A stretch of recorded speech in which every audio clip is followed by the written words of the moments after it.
বলেছেন কোরআন ও সুন্নাহকে নিজের ইচ্ছামতো ব্যাখ্যা করার সুযোগ নাই, বরং তা বুঝতে হবে সেই মানুষদের মতো করে যাদের সামনে এই ওহী নাজিল হয়েছিল। খুব সুন্দর একটি প্রশ্ন করেছেন জাহিনুর, আপনাকে ধন্যবাদ।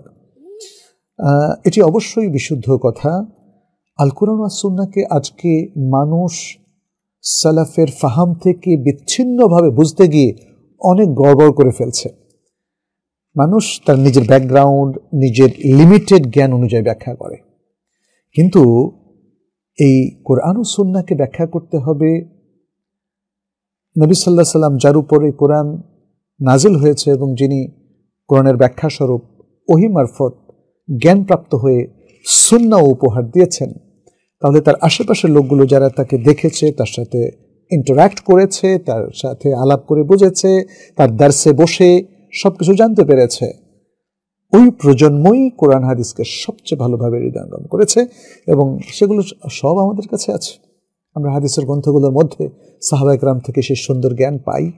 অতএব এখানে যে কথাটা বলা হচ্ছে, তাদের সামনে, সাহাবায়ে কেরামের সামনে ওহীটা যেভাবে এসেছিল, তারা তার প্রাসঙ্গিকতা বুঝেছেন, তারা তার শানে নজুল জানতেন, তারা তার ব্যাখ্যাও জানতেন। নবী সাল্লাল্লাহু আলাইহি সাল্লাম যেগুলো বোধগম্য সেগুলো তো ব্যাখ্যা করার প্রয়োজন হয় নাই, যেগুলো অবোধগম্য সেগুলো বলে দিয়েছেন। আল কোরআন নিজেও অনেক ব্যাখ্যা করে দিয়েছে, আর কোরআনের বাইরে রাসূল সাল্লাল্লাহু আলাইহি সাল্লাম অনেক কিছু ব্যাখ্যা করে দিয়েছেন। কখনো তিনি কাউল দিয়ে ব্যাখ্যা করেছেন, কখনো তিনি ফেল দিয়ে ব্যাখ্যা করেছেন, এবং তার এই আলাপচারিতার মধ্য দিয়ে, তার দার্সের মধ্য দিয়েও সাহাবায়ে কেরাম অনেকে জানতে পেরেছেন। ফলে সেই বুঝটা ধরে রাখা এবং সেই বুঝ থেকে বুঝটুকু বা উপলব্ধিটুকুকে তুলে আনা, এটা আমাদের উপর ফরজ। সেই বুঝের সাথে সাংঘর্ষিক কোনো বুঝ আমরা নেব না। সেই বুঝটাকে ঠিক রেখেই কোরআন সুন্নাহর গবেষণা চলবে পরবর্তীতে। বাস এতটুকুই। এটাই আমরা বারবার বলছি যে ইয়ানবাগি লানা আন নাফহামা আল কোরআন ওয়াস সুন্নাতা আলা দাউই ফাহমি সালাফিনা সালেহ। আমাদের যে সালাফে সালেহিন ছিলেন, তাদের বুঝের উপর ভিত্তি করেই আমাদেরকে আল কোরআন এবং আস সুন্নাহ বুঝতে হবে, শরিয়াকে বুঝতে হবে।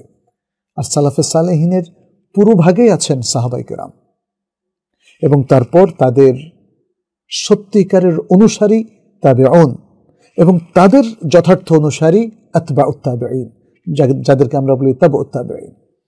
তো আজকেও আলহামদুলিল্লাহ সাহাবায়ে কেরামের বুঝের উপর অনেক মানুষ আল কোরআন এবং আস সুন্নাহকে বুঝতে চেষ্টা করছেন, সে বুঝটাকে ধরে রেখেছেন। আমাদের কাছে সাহাবায়ে কেরামের সকল তাফসীর, সকল ব্যাখ্যা লিপিবদ্ধ আছে। অতএব আমরা সেগুলোর আলোকেই যে কোনো গবেষণা, ফিকহের হোক অথবা আমাদের জীবনের সাথে রিলেটেড মুআমালাতের যে কোনো বিষয়, হালাল হারামের যে কোনো বিষয় হোক, সে আলোকেই আমাদেরকে গবেষণাটা চালিয়ে যেতে হবে এবং কোরআন সুন্নাহর নুসুস, বক্তব্য এবং আকওয়ালগুলো বুঝতে হবে।